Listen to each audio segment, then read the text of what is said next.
நாகர்கோவிலில் ஏரியாவில் நடந்து செல்லும் சிறுமிகளை பின்தொடர்ந்து சென்று செல்போனில் போட்டோ எடுத்து எல்லை மீறி வந்த நபரை பொதுமக்கள் பிடித்து போலீசில் ஒப்படைத்தனர்.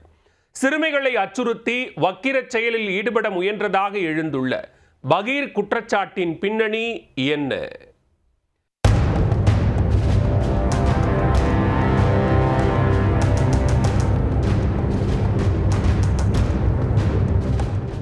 ஏரியாவில் நடந்து செல்லும் சிறுமிகளை பின்னால் ஃபாலோ செய்து செல்போனில் போட்டோ எடுத்து அச்சுறுத்தி வந்த நபர் இவர்தான். சிக்கியவரின் செல்போனில் ஏராளமான சிறுமிகளின் போட்டோக்கள் இருந்துள்ள நிலையில் சம்பவம் தொடர்பாக போலீசார் எடுத்த நடவடிக்கை என்ன?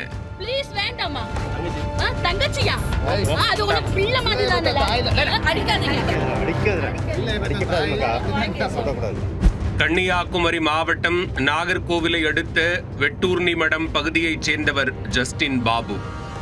மேலராமன்புதூர் பகுதியில் வாடகை வீட்டில் வசித்து வந்த அவர் கடந்த சில நாட்களாக அந்த பகுதி வழியாக செல்லும் சிறுமிகளை செல்போனில் படம் பிடிப்பதுடன் அவர்களை பின்தொடர்ந்து சென்று அச்சுறுத்தி வந்ததாகவும் கூறப்படுகிறது. சம்பவத்தன்று அந்த பகுதியில் சென்று கொண்டிருந்த சிறுமிகளை தனது செல்போனில் படம் பிடித்த ஜஸ்டின் பாபு சிறுமிகளை பின்தொடர்ந்து பயமுறுத்தும் வகையில் நடந்து கொண்டதாகவும் கூறப்படுகிறது. இதை பார்த்த சிறுமிகள் கத்தி கூச்சலிட்டவாறு அங்கிருந்து ஓடியுள்ளனர். சிறுமிகளின் கூச்சல் சத்தம் கேட்டு அங்கு ஏராளமான பொதுமக்கள் திரண்டனர். பின்னர் ஜஸ்டின் பாபுவை பிடித்த மக்கள் நேசமணி நகர் காவல் நிலையத்தில் ஒப்படைத்தனர்.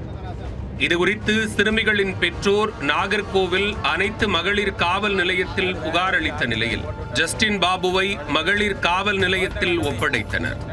விசாரணையின் போது ஜஸ்டின் பாபு வக்கிர செயலில் ஈடுபட முயன்றாரா என்ற சந்தேகம் எழுந்ததை தொடர்ந்து அவரது செல்போனை வாங்கி போலீசார் சோதனை செய்தனர். அதில் ஏராளமான சிறுமிகளின் புகைப்படங்கள் இருந்ததை பார்த்து போலீசார் அதிர்ச்சி அடைந்தனர். இதனை அடுத்து ஜஸ்டின் பாபுவை கைது செய்த போலீசார் சம்பவம் தொடர்பாக விசாரணை மேற்கொண்டு வருகின்றனர். இரவில் சிறுவர் சிறுமிகள் வெளியே அனுப்ப அச்சப்பட்ட காலம் மாறி பகலிலும் சிறுவர் சிறுமிகளை வெளியே அனுப்ப அச்சப்படும் சூழல் ஏற்பட்டுள்ளதாக நாகர்கோவில் மக்கள் வருத்தம் தெரிவித்துள்ளனர்.